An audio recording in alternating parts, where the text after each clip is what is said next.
안녕하십니까. 모먼트 대표 원장 김경복입니다. 모발 이식 수술할 때 특히 여성분들 헤어라인 이식에 대해서 오늘 좀 말씀을 드릴 건데요. 우리가 보통 여성 헤어라인 이식한다 그러면 여성분들은 사실은 꽤 소량인 경우가 많습니다. 약간만 이제 M자만 채운다든지 아니면 모양만 다듬는 정도의 경우가 많기 때문에 1000모대 혹은 많아도 2500모 내외를 크게 벗어나지 않습니다. 근데 오늘 제가 말씀드릴 케이스는 이런 이제 흔한 케이스 말고요. 여성 헤어라인 수술임에도 불구하고 대량으로 이식을 해야 하는 경우가 있습니다. 그래서 오늘은 사례자분 그 케이스를 보고 설명을 좀 해드릴 거고요. 그 사진을 먼저 보시면 수술 전의 모양을 보면 이분은 그 탈모가 진행하거나 어떤 다른 이제 탈모성 질환이 있는 분은 아니고요. 애초에 타고나기가 윗부분으로 이마가 아주 높으면서 옆라인이 뒤로 많이 후퇴가 되어 있는 타고난 이마 모양이 좀 넓은 그런 케이스였고요. 이런 분들인 경우에는 높이가 높다고 해서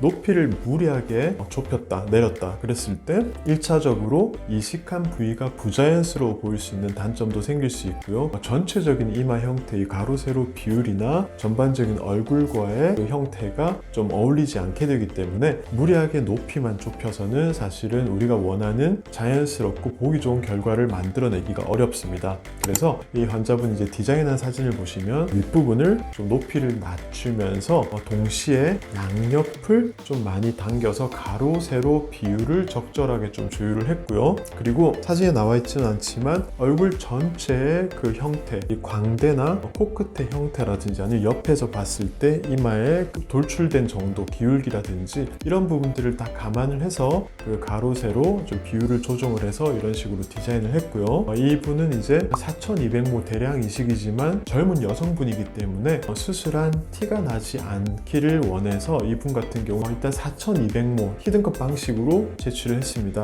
수술을 하고 나서 2주 뒤 사진만 봐도 워낙에 모양이 잘 잡혀 있고 아주 자연스럽게 보기가 좋습니다. 그리고 중요한 건 뒷머리에서 4200모라는 그 많은 양을 채취했음에도 불구하고 실제로 숱이 줄어 보이거나 아니면 들쳐도 크게 티가 나지 않는 자연스러운 모양이 될 수 있도록 적절하게 사이사이에서 잘 퍼뜨려서 모낭을 채취를 했고요. 실제로 이분 같은 경우에는 균등하게 채취가 잘 되었기 때문에 뒷부분에 부분적인 밀도가 떨어지거나 혹은 간혹가다 보이는 이제 선형으로 보이는 이런 패턴도 전혀 보이지 않는 뒷모습이 아주 회복도 잘 되었고요. 그리고 이제 1년 뒤의 모양입니다. 보면 환자 본인도 사실 예전 사진을 보고 깜짝 놀랄 정도로 이마가 많이 자연스럽게 많이 좁혀졌고요. 실제로 이마를 이제 드러냈을 때도 가까이서 이제 누가 봐도 티가 나지 않는 자연스러운 느낌으로 잘 되었고요. 이런 경우에 옆부분이 원래 넓었던 분들은 자연스럽게 잘 채워주면 머리카락을